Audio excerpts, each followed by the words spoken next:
മോൾ ഉറങ്ങിയില്ലല്ലേ? ഉറങ്ങാനുള്ള സമയം ആയില്ലല്ലോ മുത്തശ്ശി. അല്ല, മുത്തശ്ശി കിടന്നില്ലായിരുന്നോ? അതെ, മോൾ ഒരു കാര്യം ചെയ്യുവോ?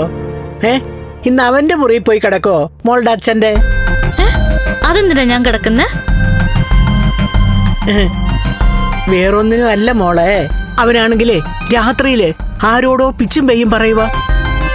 അത് കേട്ടാലേ എനിക്ക് ഉറക്കം വരത്തില്ല. മുത്തശ്ശിക്ക് പേടിയാണല്ലേ? ചെറിയ പേടിയൊക്കെ ഉണ്ട്. എന്നുവെച്ചാ അവൻ പലപ്പോഴും സംസാരിക്കുന്ന ആത്മാക്കളോടാ. എനിക്ക് ആത്മാക്കളെ പേടിയൊന്നും ഇല്ല. അതുകൊണ്ടാ പറഞ്ഞേ മോൾ ആ മുറി പോയി കിടക്കാൻ. എന്നാ അമ്മയോട് പറഞ്ഞൂടായിരുന്നോ അവിടെ പോയി കിടക്കാൻ? അയ്യോ, അത് പറ്റില്ല. അവളെ, അവളുടെ മോളെ ആത്മാക്കൾക്ക് പോലും പേടിയാ. മോളെ, വിശ്വനെ ഒരു ദിവസം കണ്ടില്ലെങ്കിലേ പ്രതാപം ഭയങ്കര കരച്ചില.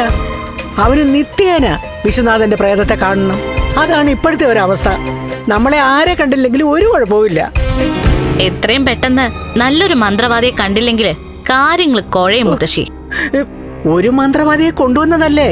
അപ്പോഴല്ലേ പ്രേതം കയറിയ വേറൊരുത്തം വന്ന് അതെല്ലാം അലമ്പാക്കി കളഞ്ഞത്. ആ മാർക്ക ഒരു മനുഷ്യനല്ല മോളെ. അതെനിക്കും തോന്നിയിട്ടുണ്ട് മുത്തശ്ശി.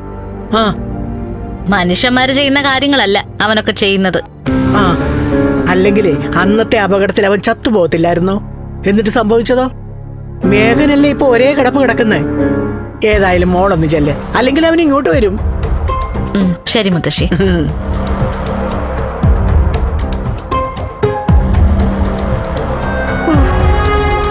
എന്റെ ദൈവമേ.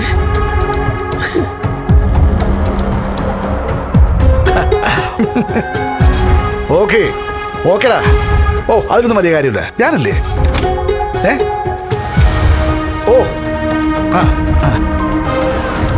എന്താ നീ അങ്ങനെ പറഞ്ഞേ? Okay, no problem. പിന്നെ ഇപ്പൊ നിനക്ക് എന്തായാലും സന്തോഷമായല്ലോ, അത് മതി. നിന്റെ മോനോട് കാര്യങ്ങളെല്ലാം പറഞ്ഞിട്ടുണ്ട് നിന്റെ മരുമോള്. ഇനിയിപ്പോ അവൻ വരുമ്പോ ഞാൻ കുറച്ചുകൂടെ വിശദമായിട്ടെല്ലാം പറഞ്ഞു കേൾപ്പിച്ചോളാം. അതുകൊണ്ട് നീ ഇനി എന്നെ ശല്യം ചെയ്തത് എന്താ? ഞാനും കൂടെ നിന്റെ കൂടെ വരണമെന്നോ? ചെയ്തത് അതിനാരെങ്കിലും എന്നെ കൊല്ലണ്ടടാ. അല്ലെങ്കിൽ ഒരു കാര്യം ചെയ്യ്, നീ തന്നെ എന്നെ അങ്ങ് കൊല്ല്. ഇത് മുത്തശ്ശി പറഞ്ഞതിനേക്കാളും പ്രശ്നമാണല്ലോ. അതാണ് പ്രശ്നം അല്ലേ? മരിച്ചാൽ നിനക്ക് എന്നെ കൊല്ലാൻ പറ്റില്ലല്ലോ. അത് ശരിയാ, ചത്തവനെങ്ങനെ എന്നെ കൊല്ലും? അത് ഒരു ലോ പോയിന്റാ. പക്ഷെ ഒരു കാര്യമുണ്ട് കേട്ടോ, നീ എന്നെ കൊന്ന കോടതി അങ്ങ് ബ്ലിങ്കി പോവും. കോടതിയിൽ ചെന്നാ എവിടുന്ന് തെളിവിട്ടാരാ? ആത്മാവിനെ കോടതിയിൽ ഹാജരാക്കാൻ പറ്റുമോ? ആത്മാവിനെതിരെ ആരെങ്കിലും സാക്ഷി പറയൂ? അയ്യോ, ആ ബ്ലിങ്കറെ ഒന്ന് കാണണമായിരുന്നു. എന്തായാലും നിന്റെ മുഖത്ത് ഇപ്പൊ കാണുന്ന ഈ സന്തോഷമുണ്ടല്ലോ, ആ ചിരിയുണ്ടല്ലോ, അത് കണ്ടോടെ എനിക്ക് സമാധാനമായി.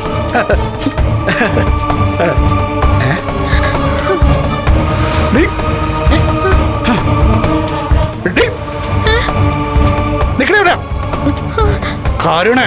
കരുണയില്ലാത്ത നിക്കടെ എവിടെ? നിക്കാൻ നിക്കടേ.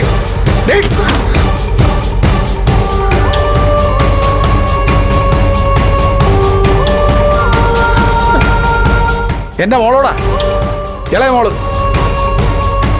നിന്റെ മരുമോളെ ശല്യം ചെയ്യുന്ന ഒരുത്തിയാ.